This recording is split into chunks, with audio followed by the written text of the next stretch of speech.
Ka noho taumaha e tahi o ngā whānau i te mai o Kirihimete i tēnei tau.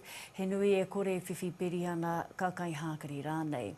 Hoi anō, ko te kaupapa o Giving Machines, kai te whakangāwari ake ngā mahi tuku koha ki ngā kaupapa aroha, hai awhi ngā whānau mano nei huri i te motu. Kei amare haimona riki te roana ake.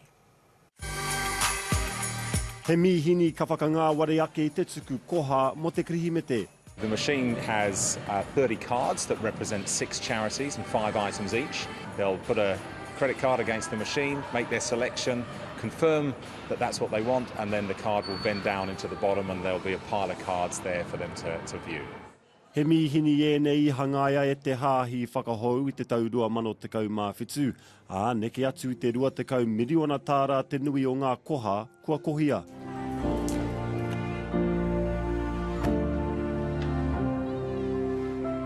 So they start at $3 all the way up to just over $100 and everywhere in between. So there's 30 choices, 30 different ways to give.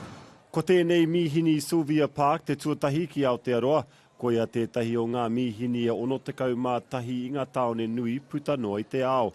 Katoa ngā koha ka tukua ki ngā rōpū ata whai aro he anahe. And why we think that's important is we have our own communities in need right here that need the support. And those charities are dealing with people that are poor, that are sick, that are hungry. We've got tamariki that just don't have food. They go to school hungry. They go home to empty cupboards. And we thought, we really need to sort out the local need. And that's why we chose local charities. This is a test to see, do New Zealanders respond to this kind of way of giving? It's quite innovative. If it does, we hope that we'll see more throughout New Zealand. But this is our first opportunity to see if does it work here. Ko te whāinga ia, ko te kohi te kotahirau mano tāra ki tēnei mīhini i te wā o te Kirihimete. Mare haimona riki, te ao mārama.